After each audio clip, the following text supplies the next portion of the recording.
Hi again then guys, and welcome to episode 25 of SuperSports, the review series for the vehicles which sit quite nicely and competitively between sports cars and full-on supercars. And in this episode we're featuring one of my personal favourite vehicles of this category and one of my favourite vehicles in the game. It's not one of my favourites in real life, and there's a very particular reason why it's one of my favourites in the game. It wouldn't necessarily be in my top 10, but I enjoy driving the car. I like the car a lot, primarily for one particular reason, and that is I'm a huge fan of Cadillac. I love Cadillac as a company. I love their road cars, I love their race cars, I love their classics. I think they're a fantastic company, essentially the American equivalent of Mercedes in many ways, but with a little bit more character, I think. Not necessarily the same level of quality anymore, but who cares? Now, in the case of this model, the reason why I love it so much is because there's so few Cadillacs on the game. Only two currently. There's the CN, which is an amazing supercar that we've reviewed in the Ultimate Exotic series, and there's this one, the CTS-V Coupe. They turned essentially a super saloon into a SuperSports Coupe. And an argument could be made that this isn't a full SuperSports model, but it's actually more of a sports car. I can understand that, but at the same time, this doesn't have the performance of just a sports car. In real life, this car does 0 to 60 in like 3.9 seconds straight out of the factory.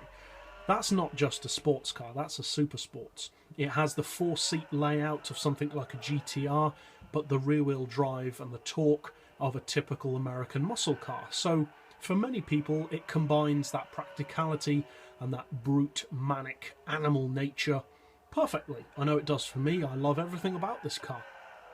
Personally, I think I do prefer it slightly as a saloon, and especially as a wagon, but obviously those aren't the options that we have on the game at the moment. Now, speaking of this car specifically, what does it have to offer? Because you don't see a massive amount of people using it. You do see some, but not a huge amount, definitely not as many as some of the other SuperSports cars in this series.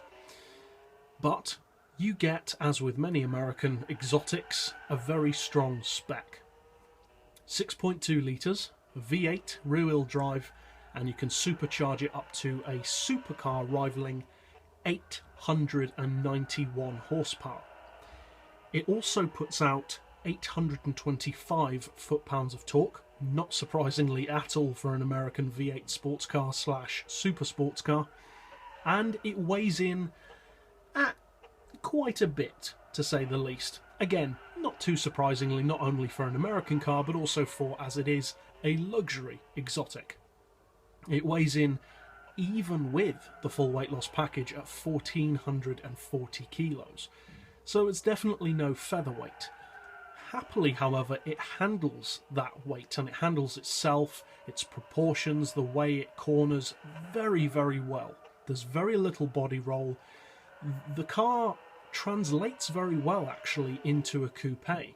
It's not just a case of removing two doors and hoping for the best. It actually does work as a coupe rather than as a saloon. Now, one of the best things about this car is something that American cars, in my opinion anyway, share in common with the Japanese. Many people think that they're exact opposites, American cars and Japanese imports, but I think in one major way they're very similar, and that is value for money. You get a lot for your money for Japanese car, or from Japanese cars, and from American cars. And that is the case with this model. This costs 90,000 credits. Which, yeah, that is more than some, like the Nissan GTR, but that's also a lot less than others, like the Gallardo, the F430, the 458, etc. So it's, I would say, pretty much perfectly priced against many of its rivals. Now, this isn't the kind of car that's going to take on the best of them and win. Of course not, it's not that kind of machine. But for the sub-segment within the SuperSports class, it's very good. I'd say the main rivals for this car would be stuff like the TVR Tuscan, the Maserati Gran Turismo, perhaps the Spiker, not so much, but that kind of thing. The slightly more obscure, less obvious choices that less people use. And in that category, it's a very good one to go for. It's very strong in a straight line, although I must add a caveat on that. Not quite as strong as you may expect, unfortunately. It does around 260, 270 under its own power, which is certainly quick, but for a near 900 horsepower American muscle in a tux, basically, you would expect a bit more than that.